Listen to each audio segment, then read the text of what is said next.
Let's discuss a problem from GATE 2021 physics, and this is from classical mechanics, and it is related to the constant vectors would be given and a transformation equation would be given. So we need to find a condition such that it has to be canonical in terms of dot products of the vectors. So the problem is, if A and B are constant vectors, so A and B are the constant vectors, R and P are generalized positions and conjugate momenta. So this is generalized position coordinate and their corresponding conjugate momenta. P is the corresponding conjugate momenta respectively. Then for the transformation, Q is equals to A dot P and P is equals to B dot R to be canonical. So this is the transformation. Q is getting transformed to A dot P and P is getting transformed to B dot R, and this for this transformation to remain as a canonical transformation, we need to find what is the value of A dot B in integer. In terms of integers, we need to find such that this transformation is canonical. So first of all, let us modify this. Let us see what is this Q and P. So Q is nothing but A dot P. So which A is a vector, P is a vector. So we are having three dimensions x, y, z. So three dimensional space x, y, z. So if we consider 1 2 3, or else we take it as in place of x1, in place of y2, on in place of z3, or else here you can see the position vector. Instead of taking xyz, we can take x1, x2, x3, some sort of representation just. So it is a for if we take into consideration a three-dimensional space, so vector A could be written as in this form: a1 I cap plus a2 j cap plus a3 k cap.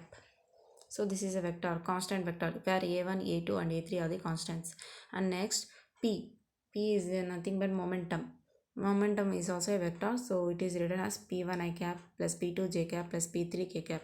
And this is the momentum in x direction, this is the momentum in y, and this is the momentum in z direction respectively.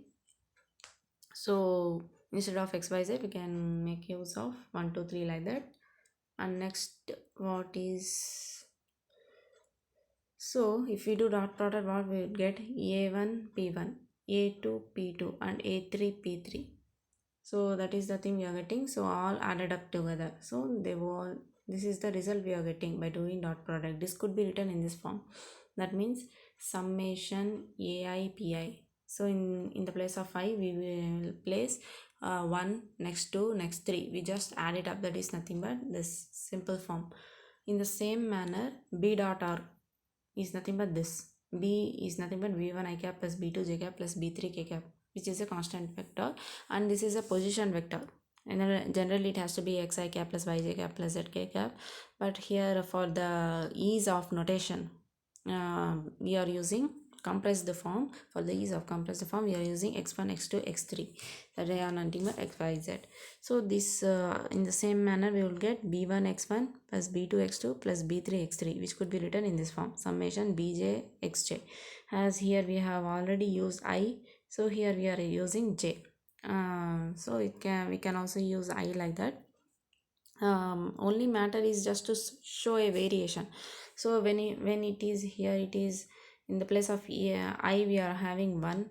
Here in the place of j, we could have 2 or 1 or 3. So I and j can be equal or may not be equal, like that.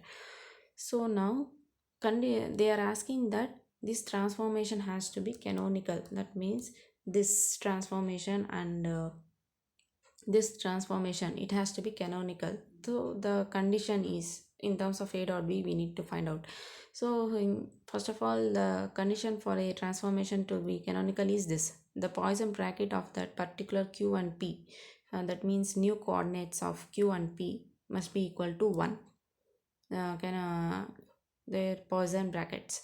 So here if we take Poisson brackets of q and p, the formula for Poisson brackets is nothing but summation I dou q by dou q dou capital Q by dou small q and qi, and dou capital P by dou small pi. So generalized momenta with old partially differentiating new generalized coordinate with the old generalized coordinate. Here q and p are the new transformed coordinates.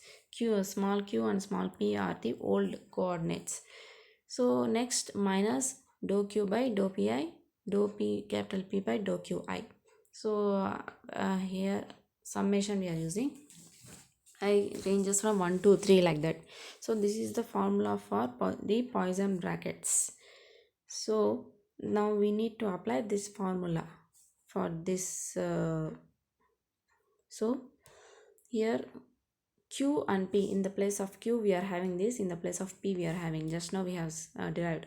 So this is q summation ai pi, and this is p summation bj xj. So that same thing we are taking here. So as there is summation for both summation is there, we are just taking this summation out. And next, now we need to apply formula for the Poisson brackets. So this is q and this is p. So dou q by dou small qi. That means in the place of qi's we are having xi, x1, x2, x3. So differentiating this q with respect to xi. Next, differentiating p with respect to pi. In the place of pi we are having p1, p2, p3 like that. So in the same manner, minus differentiating q with respect to p. Q is nothing but ai pi with respect to pi, and next differentiating this p with respect to q. Q. This is qp, and this is p. This is also qp. Yes. Now here p has been differentiated with respect to small p. Here it is differentiated with respect to small qi, that is xi. So this is the application of the formula for the Poisson bracket. Now if this is differentiated, so here pi, dou pi, however ai is constant, we would keep it aside, but dou pi by dou xi is 0. Difference partial, there are no xi terms. Here also it is going to be 0 as there is no pi terms, but here, so this entire thing would become 0 and minus as usual. Now here this ai has to be taken aside, and here bj has to be taken aside as they are constants. It was mentioned they are the constant vectors, so we have kept it aside. Next, dou pi by dou pi is nothing but simply 1, and here dou xj by dou xi is there. Dou xj by dou xi, it is just like dou x2 by dou x1. That means just like dou y by dou x, or dou z by dou x, or else dou z by dou y, like that. Or it could be, also be dou x by dou x, dou y by dou y, dou z by dou z. It is the if I is equals to j, then this would be equal. That means dou y by dou x, dou y, like that. That means actually we have taken x1, x2, x3. I'm saying in terms of x, y, z, so that it could be easier. So if one is so if dou x2 by dou x2 we do, it would be 1. Dou x3 by dou x3, that would be 1. That means dou z by dou z, like that. So that would be 1. That one, if we do dou y by dou x, dou z by dou x, and dou x by dou y, so whatever we take, that partial derivation would be 0. So this is represented as canonical delta ij. Delta ij. So it would be equal to 1 when only when I is equals to j, and it would be equal to 0 when I is not equal to j. So this simple thing present here, this is represented in terms of this delta ij. Now this taking this minus outside, so delta ij, if we take I is equals to j, then what happens? I is equals to j, that means a1 b1, a2 b2 plus a3 b3. That is nothing but I is equals to j for possible values of I and j. So I value ranges from 1 to 3, j value also ranges from 1 to 3 from this. So here I value ranges from 1 to 3, here j value ranges from 1 to 3, so the same. So now again, as there is summation, we just add it up. So this is nothing but dot product between a and b. So dot product of a and b. So here we have seen this is that means, so here we have seen this is vector a and this is vector b. So if we do dot product between them, obviously we would get this only, a1 b1 plus a2 b2 plus a3 b3. So that is nothing but a dot b. So here minus also is there, that one we need to keep in mind.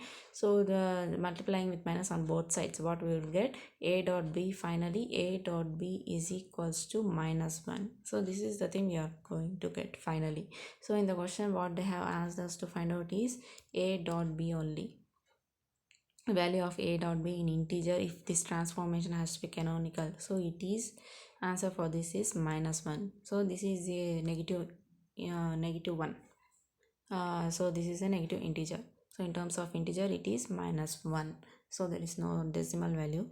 So this is the problem. So this is the solution for this problem. So thank you.